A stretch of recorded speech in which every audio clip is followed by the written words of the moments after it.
smells like pumpkin. No. You're shitting me. I really enjoy it. It's not my fault. I didn't say it was your fault for I feel like enjoying I'm going to be fighting with it. this blouse the entire time. I like that you called it a blouse. It is a blouse. I mean... It is frilly. I've seen Interview with a Vampire. I know it's a blouse.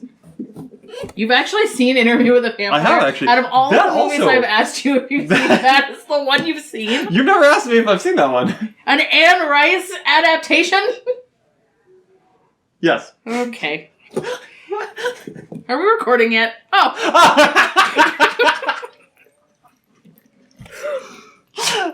So just in case anyone was curious, apparently Interview with a Vampire got a remake for I think it was like 2022 or something like that. Did it really? Yeah. Oh. Yeah, I stumbled upon it in my research for this. So hi everyone, welcome back to Ghosted. I'm Aaron. I'm Paige. And it is I actually thought that I said I was Paige at first. It is our Halloween Spooktacular. So we are doing, obviously like we did last year, we're carving pumpkins, and we are talking about folk horror this time around. Because, yeah, we did classic gothic romance horror last time. Yeah. So, yeah, we're doing folk horror this time around. So for anyone who's not too familiar with the themes and tropes of folk horror, more or less, it's pretty easily definable in that its themes generally revolve around different concepts of, like, I guess kind of that rural, spooky aesthetic, if you will. Honestly, most of the time the villain is a witch or Satan. So, or people. That's usually really how it goes. So basically folk horror is a subgenre of the supernatural horror, but the interesting thing about it is it doesn't technically have to fall into actual supernatural things taking place. Yes, a lot of times they do, but they don't always. Like what? What's the example? Well, like for instance in The Wicker Man. I've never seen it. Oh, okay. I thought the Wicker Man was like a, he wore like a basket. And I'm like... Not the bees. Not the bees. Oh, it's that one? Yeah. Oh. Yeah, so that's actually... but isn't that supernatural? Or are the bees not I thought controlled by something? No, I thought they were just bees. I thought they just put a cage of bees on his head. Oh, so it's the people. I see. Yes. I see. So that is actually one of the themes of not supernatural horror, folk horror, is that a lot of times it is the people that are really what propels the horror. So kind of like how we talked about in Gothic romance, that a lot of the horror kind of stems from the interaction between the monster and the love interest heroes. It's kind of similar in that a lot of times folk horror will generally have... So, I guess for a little history lesson, folk horror actually started off as a subgenre of supernatural horror within the actually English countryside. At least that's like the setting, because it takes place with a lot of like classic English folklore and folk beliefs inside of the English countryside. So very rural setting, very isolated, very away from modern civilization sort of thing. But the true horror generally comes from the almost alien, expressions that exist from these people. The strange cultural norms that the protagonists, who usually the protagonists are some type of like everyman sort of thing. Honestly, a lot of times in folk horror you do see much more of those natural body types rather than like super built, super skinny, all that you see in like slasher films where it's always the hot blonde thin chick. So they have it rough, let me tell you. That's right. Growing up in suburban America, never stood a chance. I'm sorry, continue. Actually, side tangent on that. Okay. Drake's song started from the bottom, now we're here. He started as, Did we freeze? Oh. Well, the thing's not showing. No, he started as a, pretty well off middle class kid in Canada on a hit teen drama. So I don't know where the bottom was for him, but I'm pretty sure he and Snoop Dogg did not come from the same place. I like the meme started from the bottom and now we're a little bit above the bottom, or still at the bottom. Both of those are my favorite. I don't think that's gonna go in. I think that's gonna come out. I think I'm cutting these weird. I guess we'll find out. Well, I just tried to push it in and it's not going. So... Did you cut it all the way through? Oh, ow! I've been assaulted by your pumpkin. What are you going to do about this? Literally nothing. Oh. Anyway, love that. You're going to pick it up either. Just gonna... That's for later. No, so a lot of times they will have a lot more of, I guess you could say like an everyman sort of like protagonist sort of things. Also, a lot of times in folk horror, there isn't a happy ending. Most of the times it is going to end very bleakly, and I mean, in some of the examples that we have for folk horror, I don't think any of them have happy endings. So, I mean, interesting thing about it, though, is that the term originally was coined in the 1970s from what many argue to be the first folk horror, like true folk horror movie, which is The Blood on Satan's Claws, which is actually a British film that really strange. Kind of the synopsis for it is that it takes place within, I believe it's the 18th century? Oh. If I remember correctly. Like the setting of it is 18th century I didn't English assume that they countryside. were recording in the 18th century. I did. Oh, understood. Yeah. No, I was thoroughly surprised and shocked when I read that I was wrong. Doesn't happen that often. No, but basically the synopsis for anyone who hasn't seen this movie, which it came out in 1971, so if you haven't, go watch it if you have a desire, or don't. But basically the synopsis is that there is a rural farmer dude who ends up accidentally uncovering this strange mangled, like, remains of a humanoid type creature. And then from that, it leads to a whole host of weird, unexplained supernatural things taking place within the community that they have. Truthfully, if you guys want a weird laugh, check out the trailer for it, because trailers in the 70s were definitely much different than they are today. Oh, yeah. For sure. It was weird.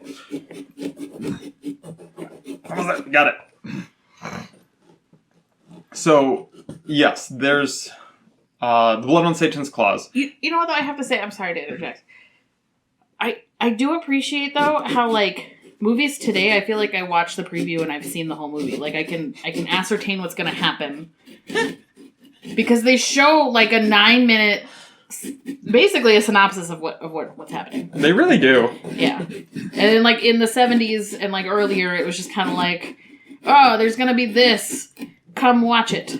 Want to see what happens next? Blah. Yeah.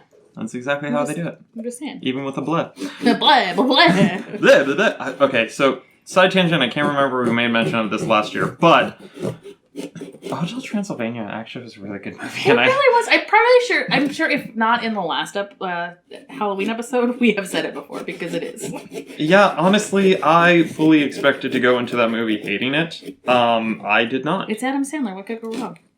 A lot of things. Punch Drunk Love. No, I liked Punch Drunk Love. I hated Uncut Gems, though. Was that one where he plays his own sister? No, that was Jack and Jill. Yeah, that one. You know what? I didn't hate it. Let's try and not throw this at you this time. Okay, that's fair. There we go. Ah! Perfect. Opa. It's beautiful.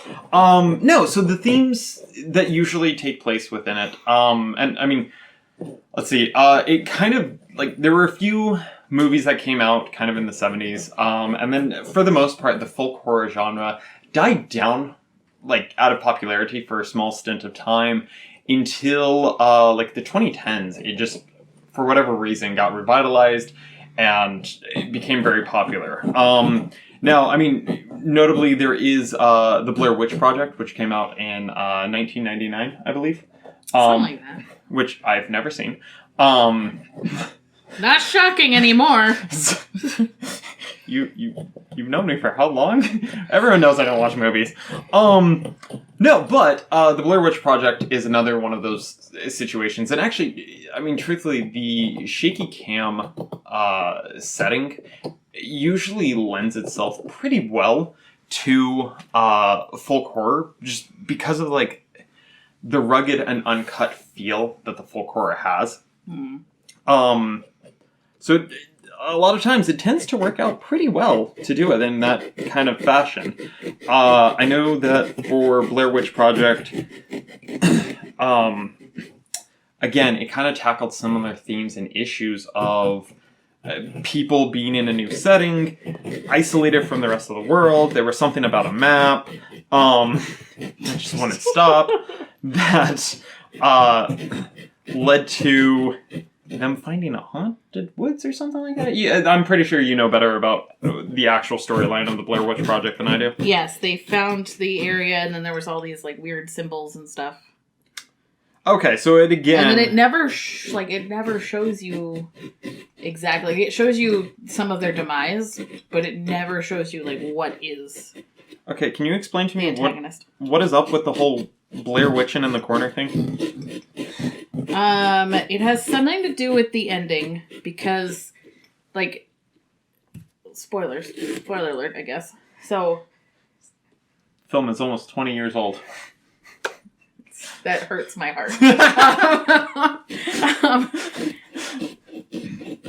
I'm surprised Shatner's still alive. She's like staring. What? I was just thinking about the Star Trek movies and how old those are. Oh, that's fair. Those were ancient. He was pretty young though when he made them. Was he? Anyway, you were saying. I'm pretty sure it has to do with the end. It's been a long time since I've seen the movie, but she's like huddled in the corner, staring at the wall, and then the other guy, like the other last remaining survivor, like comes in and he's all like, "I just remember last night." You know, I don't remember. I don't know. I remember a lot of snot and a lot of crying and a lot of face up. Oh, that's right. She was a really ugly crier. Who's an ugly crier? The chick from the. She was all snotty and like. Yeah. She was an ugly crier. I mean, if you're terrified that you're going to be murdered, I feel like maybe. Do you know what the whole stared at the wall for a Blair Witching out the wall? Witching the wall? I think she was just possessed or scared. Possession makes sense. I don't. Yeah. Oh, that's what. Okay, And he the was guy standing. I walked thought he was out, like. and she, like, Okay, so I was kind of getting there. I vaguely remembered it. Okay. Cool. I'm sorry. Where were you? Still actually thinking about Shatner. I'm so sorry for you. It's alright. It's now I'm remembering his music career. I use that term loosely. Yes. Yep. No, so I mean, Blair Witch Project, it had more of these themes of isolationism. I mean, if we look at it, there's 3 or 4 of them, right?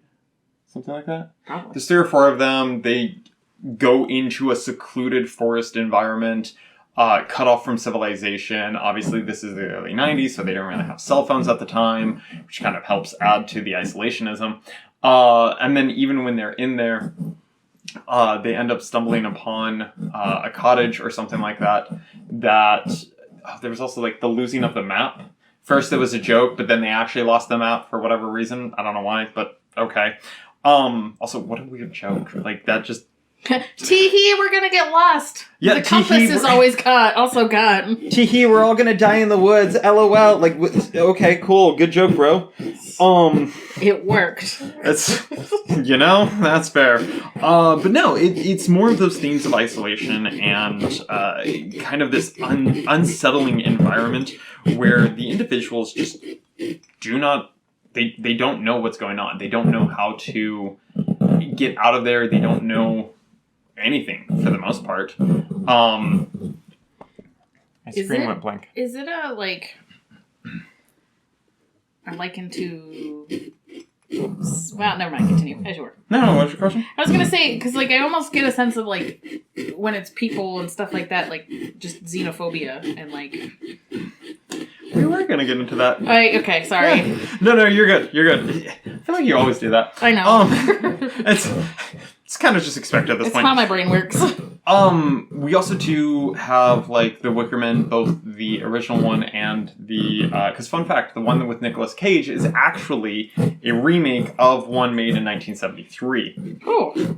I didn't know that. I haven't seen it, but Yep. either of them. But, I mean, again, it deals, once again, with tropes of a person from more modern times, modern civilization, modern conveniences, that is entering into a very mysterious and, frankly, unsettling environment for them. As, again, they're having to deal with more or less kind of concepts or ideas that just, like, don't make sense within their own context. I know that for The Wicker Man, it does deal with a large amount of religious ideas and religious topics, as initially, from my understanding, it was very expressly stated that the outsider who is coming in, because that's also kind of part of the themes. I know that we're talking about how it's people from a more, I guess, modern environment exploring kind of these more retro environments, but it's more than just that, in that it also kind of touches up on the ideas of essentially, what's it called? My brain totally drawing a blank right now. It's hard to read and talk, I get it. Thank you. It is. He touches up. He's from... That's right. Yes, it's... Oh, I broke him! Not you, the pumpkin. The Columpkin? Well, I guess he's a jack-o'-lantern now. I'm sorry. Continue. As you are, I'm gonna get you off topic again. Yeah, you are. So I mean, like, these people that come from the more modern day settings, they kind of, obviously, they represent kind of our understanding of the world at large, and they are for the most part, the naive outlook for us to kind of understand more about the story. In The Wicker Man specifically, I believe it is stated that he is a Christian. And that is kind of a big point, is that he is a Christian. If I remember correctly, they have to sacrifice him because... He's a Christian? He's pure. Oh. Quotation marks. Sorry, don't mind me, I'm just grabbing wipes to clean off my pumpkin. I will mind you. So what? I will mind you. Oh, that's fair.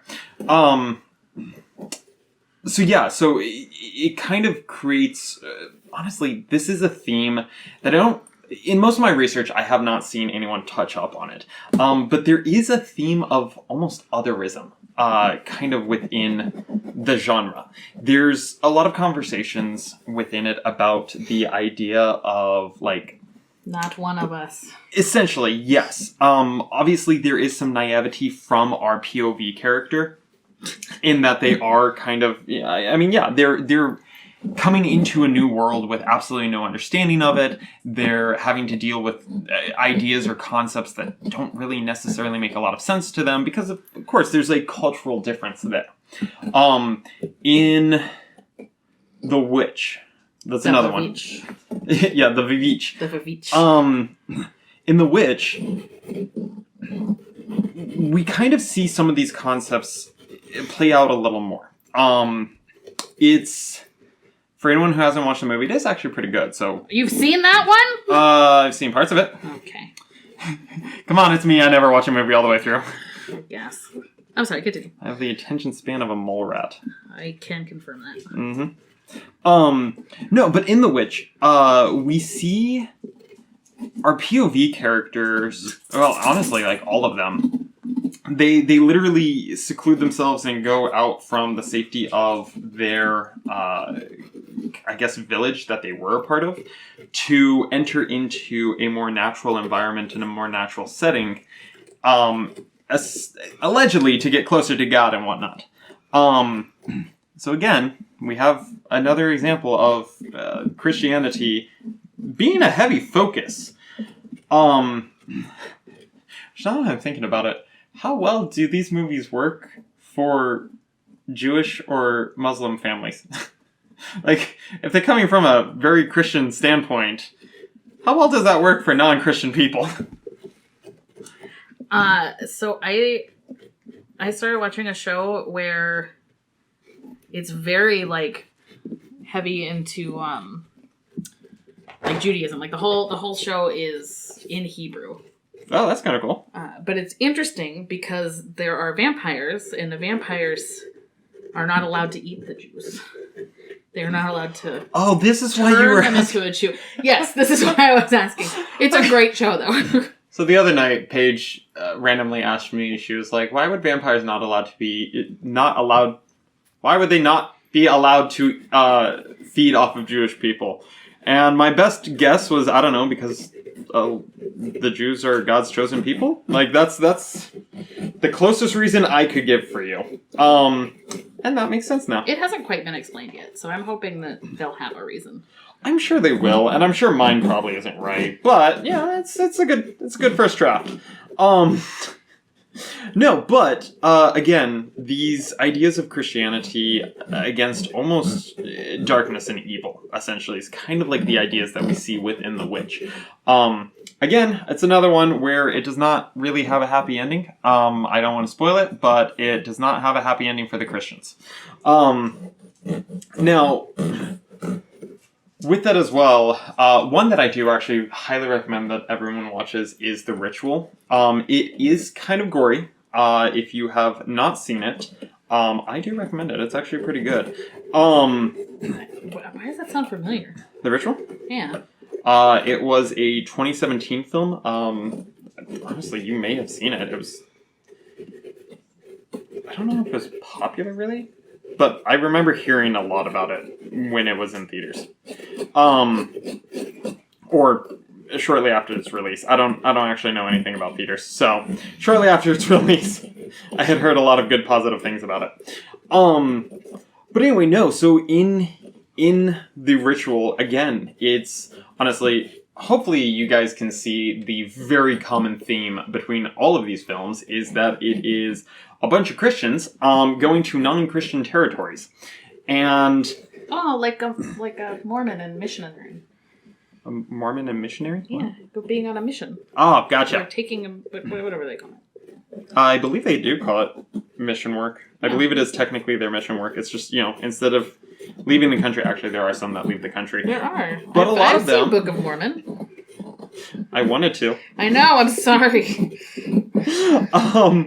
No, but it's another situation where we have, again, your POV character is more or less kind of supposed to be like John Everyman, and then going into this strange new world. Personally, I think Digimon does it better, but whatever, it's fine. But again, it's another one of these situations where these, I guess, Christian people end up going to a location that, what's it called? They go to a location with strange religions and strange religious ideas and religious values. And they're kind of having to navigate through this strange otherism, essentially. Oh, well, I may have spoiled the reveal a little. That's fine. Say. It's fine. I didn't think about it. No, but we see this again too in Midsummer. No, fun fact. There was actually a lot. I've never seen Midsummer, but I did do a lot of research because it came up multiple times when I was doing my research for folk horror as like a folk horror staple sort of thing. One of the things that I found out about it is it itself was not designed initially to be a folk horror movie. It was actually a breakup movie for the writer/director at the time. Had been going through a nasty breakup, from my understanding.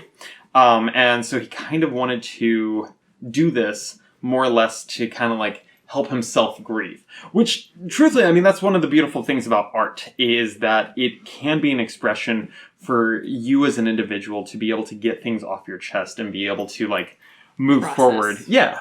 Process, cope, grieve, all that nice fun jazz.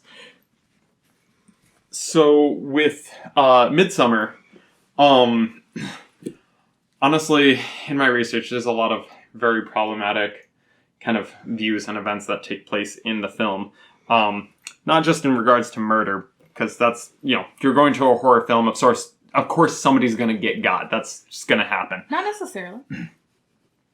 Name one horror film where somebody doesn't get got. I'll think about it. Okay. That's fine. But in it, we see another situation of our POV character. This time it's actually slightly different in that our POV character actually ends up, spoiler, ends up actually joining them, more or less. She joins the Cult. Abusive cult that she's a part of. That's kind of the thing, too, though. It's still not a happy ending. Yeah. Again, there's themes of, and in fact, I think it's even done specifically, like designed specifically to show that she's not happy. She just kind of has accepted her new life, sort of thing. So, again, another situation of no happy endings. So that's a hoot and a holler, absolutely. So, did we finish up our pumpkins already? I was still gonna clean up a little bit on the inside there. Yeah, that's kind of where I was thinking too. Yeah. Okay, good. You're so... Okay, alright. Calm down there. Yeah, I'm probably going to have to use a wipe later. Oh, wait, I can just wash them. Yeah, modern science and appliances. Amazing. Not in this episode. Oh, that's fair. Have we restarted? Oh, okay, cool. Hi. And audio? Oh, sorry, continue. I didn't even notice them. No, so, yeah, if you've noticed a trend here, a lot of the themes that are... That's nice. She's like, no. How dare you take her from the warmth? Cat technical difficulties. She's gonna kill you. She's gonna slap you in the face. She's fine.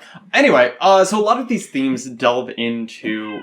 Okay, that'll work. A lot of these themes kind of delve into, like I said, forms of otherism. And I mean, something that I'm pretty sure we touched up on in our last Halloween episode, and possibly in a couple of our episodes, is that the genre of horror, just the full super genre of horror, it delves into fears and concerns of the people at the time. So, I mean, truthfully, if we look at when folk horror started, back in the 1970s, the big thing was hippie movement, free love. That was also during the sexual liberation movements. So a lot of these themes... Bless you! A lot of these themes and ideas were kind of explored to a certain extent. We're never gonna get through the second half.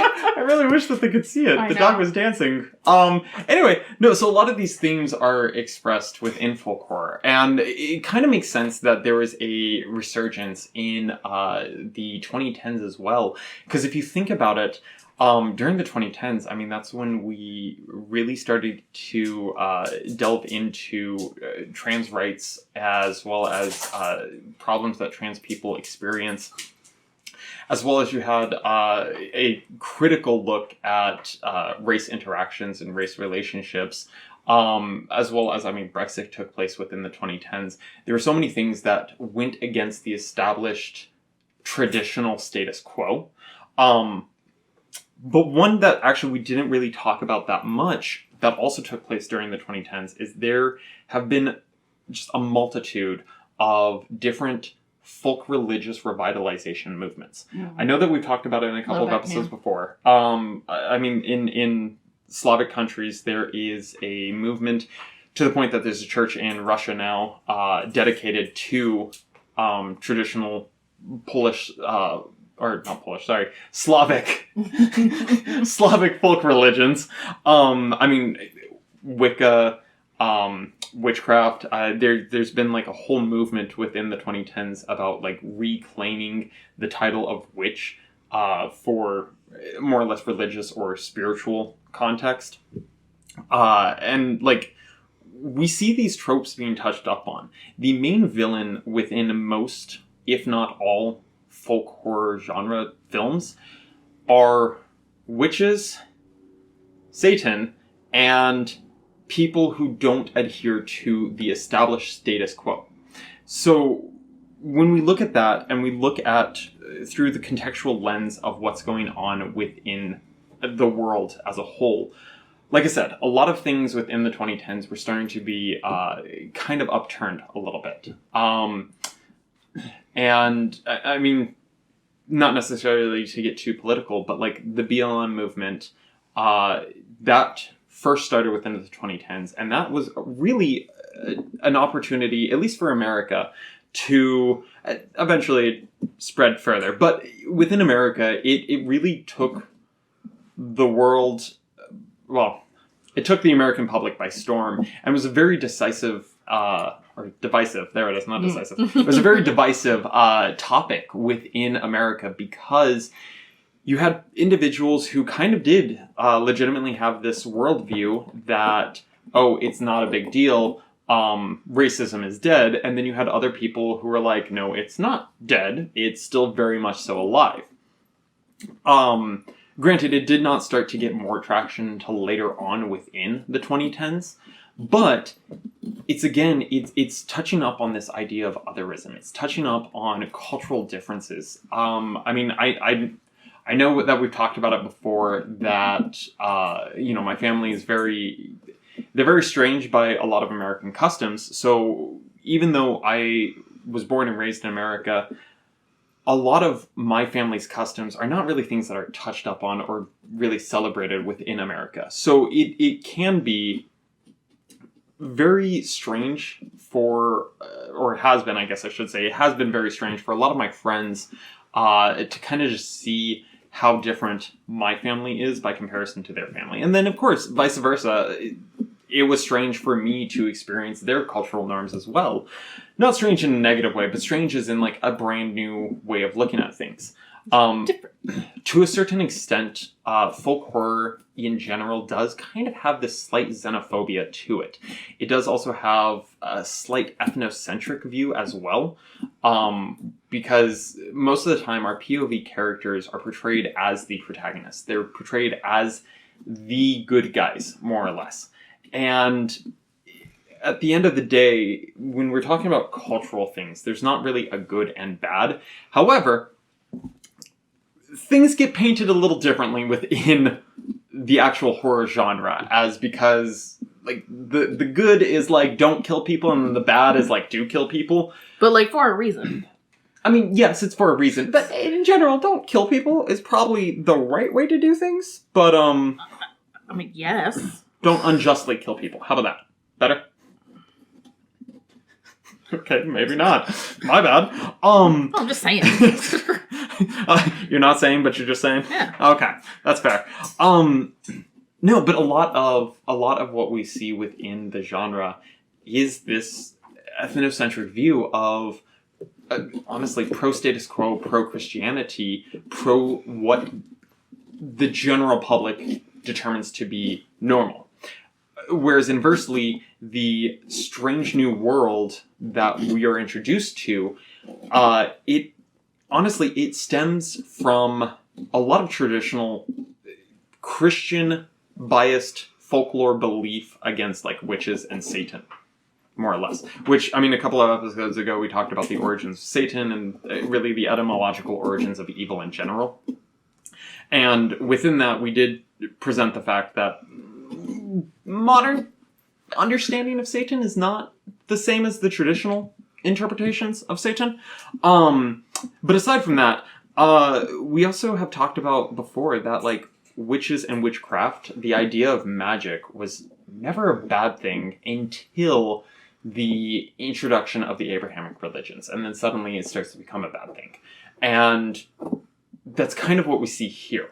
It plays on, again, a lot of folk horror does originate from the ideas of more or less kind of like almost druidic understandings of things. Because again, remember that it is very much so kind of this UK-inspired rural setting. Mm.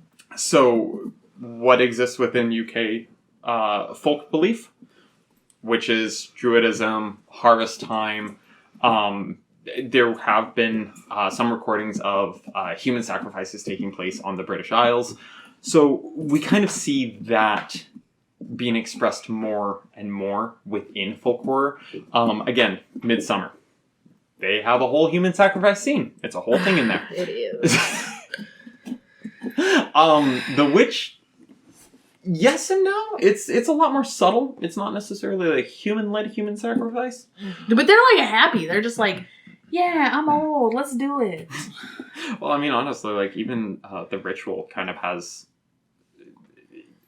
The Ritual's a really interesting one. Just saying, it was real aggressive. I didn't think it needed to be that aggressive. Midsummer? Yes. Well, I mean, you're not wrong. Not wrong at all. Continue. No, I mean, honestly, we're just going to side tangent here for a second.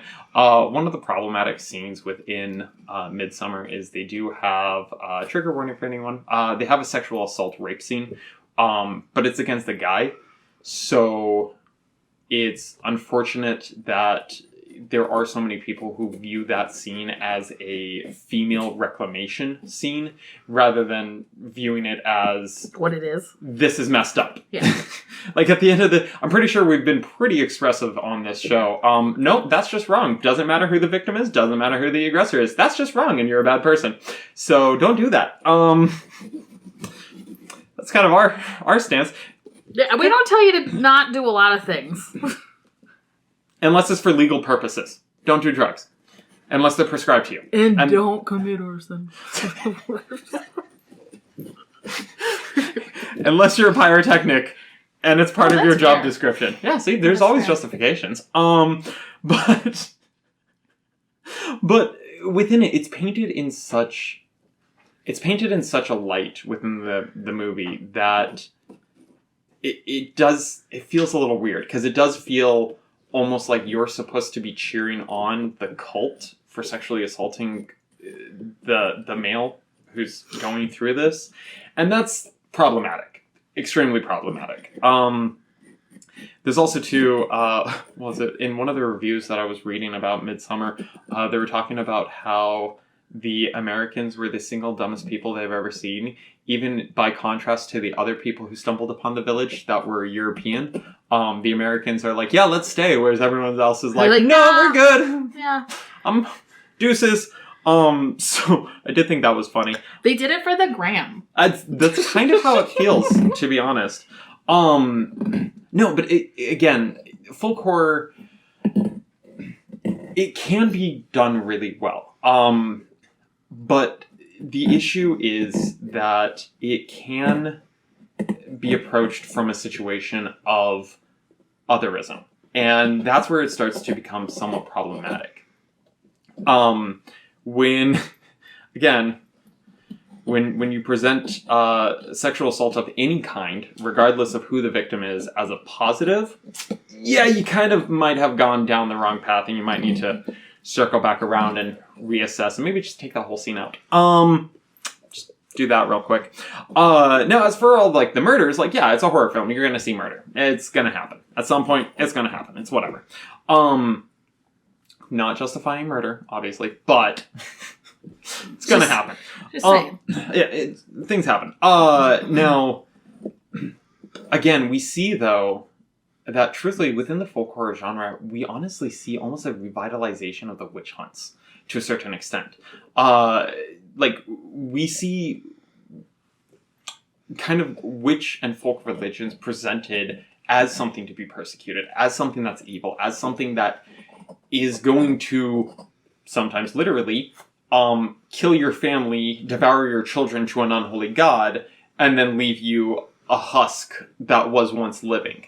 And that's kind of, again, where the problem of folk horror lies, is how do you present something that shows kind of this, the horrors within these, it's almost like a dark fairy tale, but like how do you make it a fairy tale?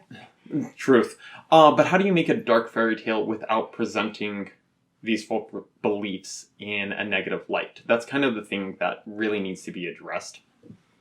Now, with that being said, I actually do love the aesthetic of that's usually presented within folk horror. Truthfully, I love Harvesttide. If you guys could not guess, we absolutely adore Halloween in this house. With our pumpkins. But also too, I'm generally Team Witch. Not gonna lie. I'm Team Werewolf. Touche, but I meant like in general between like the Inquisitions and witches. I'm generally that's fair. Yeah, I'm generally gonna be on Team Witch rather than Team Malleus Maleficarum. Just saying. So yeah, honestly, the whole aesthetic is really cool. The ability to tap into, because a lot of these fears that they delve into do actually tap into somewhat of a primal concern that we have in general with the idea of the fear of the unknown. Now, of course, as I'm sure we've stated before, how do you do a fear of the unknown without venturing into xenophobia? That's kind of the tricky part there. That's the rub. I like that. Yeah. I've never heard you say that before. Oh, really? Yeah, I've not heard that. I like love it. No, but like, how do you do that? Because like, well, actually, I think truthfully, it's gonna be weird, but what's it called? The Frog Prince. Princess and the Frog. There it is. Mm-hmm. Princess and Frog actually kind of does that really well with the contrast between Mama Odie and Professor Dr. Facilier. Yeah. Yeah, they kind of do that really well where they show both aspects of it.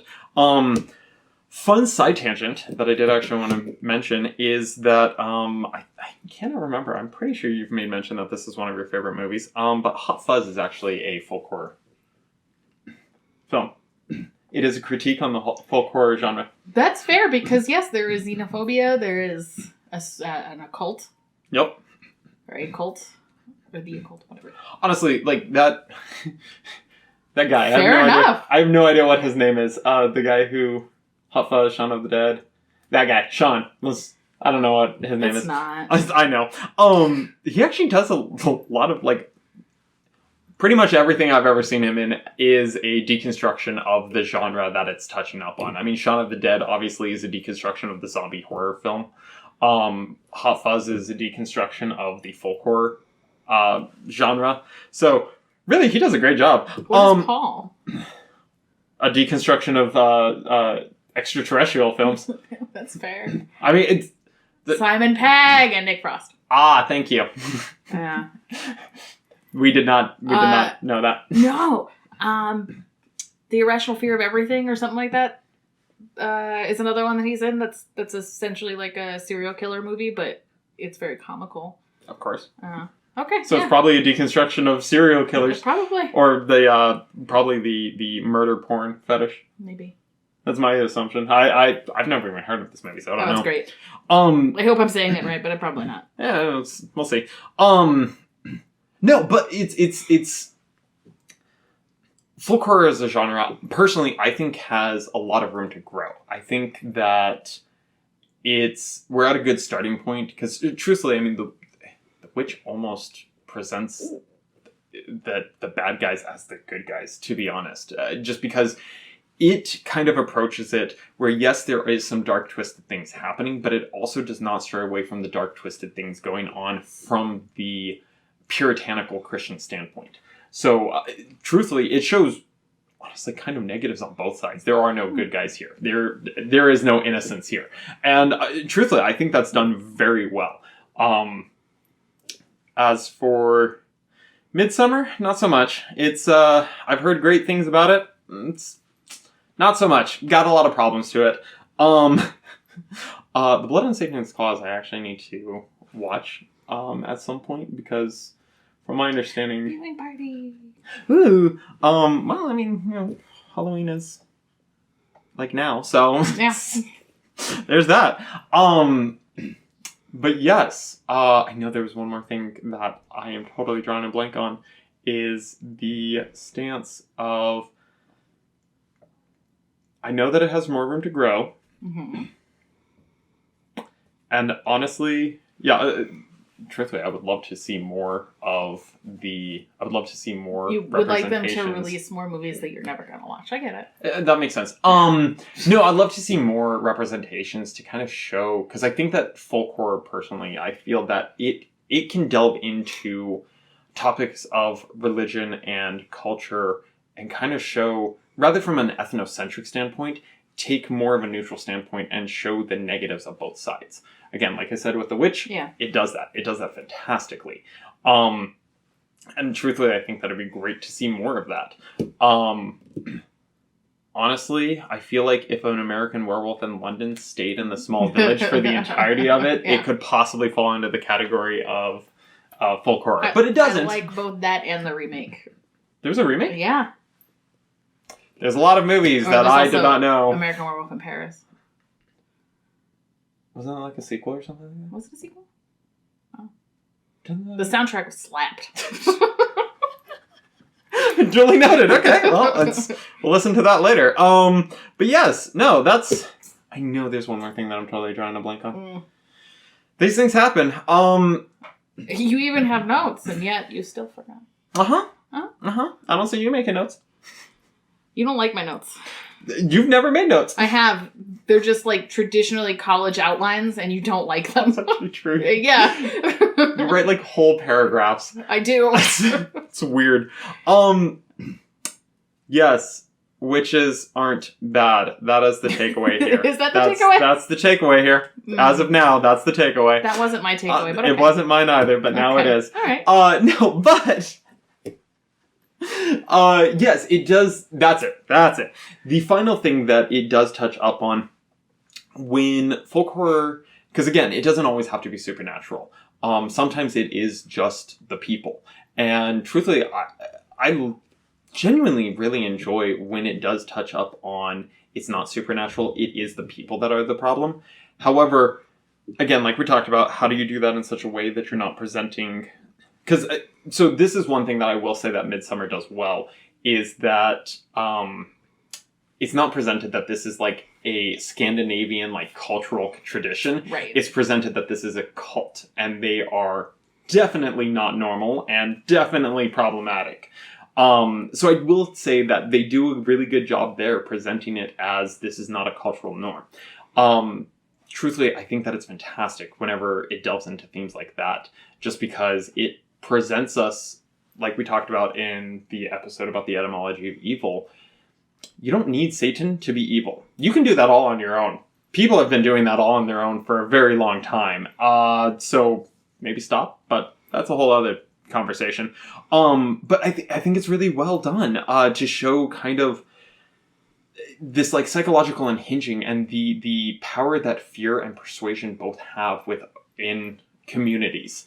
Doesn't have to be like a large scale sort of cultural understanding, but it just, again, cults. I mean, the Westboro Baptist Church is a prime example of that kind of insane mentality within America and within a Christian context too. Their beliefs are insane. I will absolutely go on record saying that.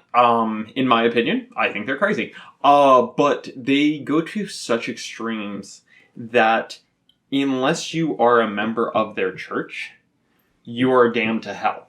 Doesn't matter what your religion is, doesn't matter what you do with your life, doesn't matter if you're a good person, doesn't matter anything. If you are not an actual member of the Westboro Baptist Church, you're damned to hell for all eternity, and that's it. And then the only way to get into it is to marry into it, with the exception of, I believe, one gentleman who was if I remember correctly, he used to be a reporter. He did a story on them, was so persuaded by them that he ended up actually joining them.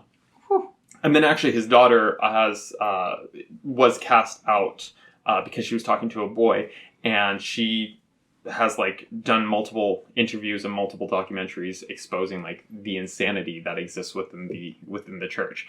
But that's a prime example of evil existing within like a close-knit group without any form of supernatural or external influences. It exists. And truthfully, I think that folk horror is the perfect genre to kind of delve more into these like unhinged, dangerous worldviews. So, I know that we made mention that folk horror typically does present things with somewhat of a xenophobic view, but I think that it can actually be used to present things such as xenophobia as a negative thing. I think that it can present things not in a... How do I even express this? Words are hard. I went to college.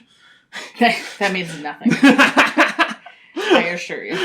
No, it's just a reminder that I wasted money. And time. That's accurate.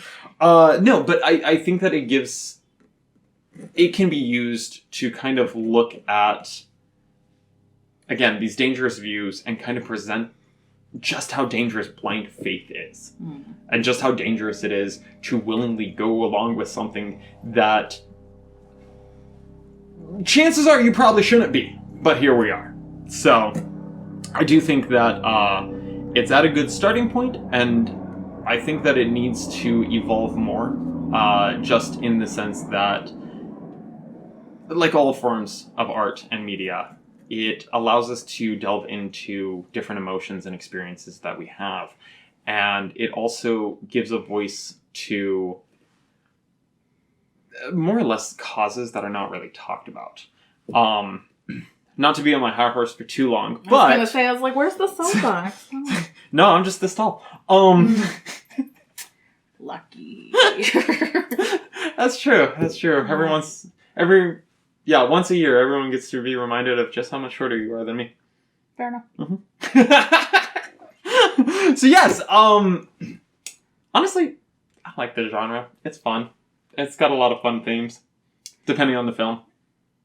It is very different. They tend to make me feel more uncomfortable, but it's because it is so aggressive and so blind. Well, yeah, no, truthfully, I do get really uncomfortable with